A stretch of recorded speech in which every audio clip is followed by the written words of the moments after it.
I've actually done a video on Destiny Child in the past. I didn't delve all that far into it because of time constraints, but this time I had the opportunity to spend hours grinding through the game, going as far as completing several chapters and meeting a larger portion of the game's characters. And I'm glad I did, because the further I went through the game, the more interesting it became.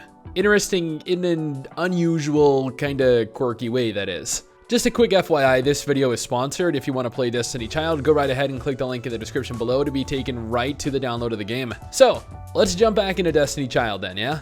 The game is an absolutely beautiful game featuring live 2D animated characters, something that I don't really see done in very many games. I don't know why though, to me, they aid in helping the game feel more alive. They provide additional personality to the characters in a way that still images just don't. There are over 100 different collectible characters spread throughout the game, each referred to separately as a child, thus the name of the game. Every child has their very own lore associated with them, their own voice actors, unique aesthetics, abilities, stats, elemental affinities, and overall role, allowing for players to formulate strategies based off of who or what they're currently aiming to go up against in battle.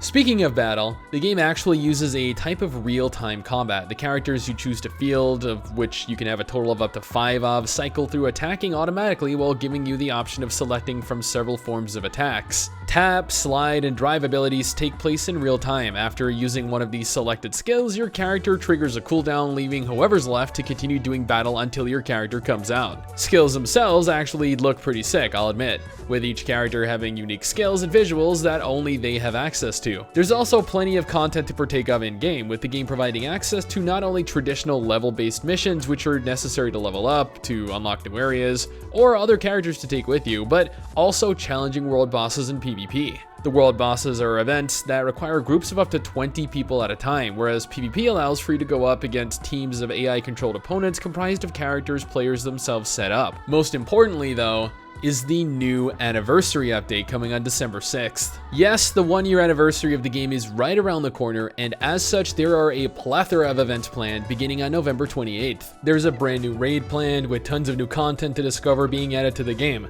There's going to be a large variety of new login rewards for players to redeem each and every day. And what is probably of most interest to players is the fact that 7 fully leveled up characters are going to be handed out to every single user. Which characters are unknown to me, as I never really bothered to ask, but that is still a pretty sweet deal. Destiny Child is a very unique game for me. Not only does the game look great, but it also has a quirky storyline that is honestly more entertaining for me than it likely should have been. Like, the game takes place on Earth, or takes place mostly on Earth, I assume. There's heaven and hell, and in between them, our home. The goal of the game is to gather human souls to create an army stronger than anything or anyone else in the world. Then, with this army in hand, we're to go and become the Archfiend, the ruler of the Infernal Realm. But we're also somewhat of an introverted idiot that understands absolutely nothing about the world, any of them really, and the situation we're currently in. We have no outstanding abilities, no knowledge about anything demon related, and work a terrible, exhausting part-time job at the local convenience store. So yeah, imagine playing through as that guy. It makes for some memorable, if not outright hilarious, confrontations with his enemies. As I've mentioned in the past though, Destiny Child has some of the best character models I have ever seen in a mobile game. They're truly beautiful, and I love that they're done in live 2D. There are tons of characters to collect to customize your little waifu harem if that's what you're looking for in a game.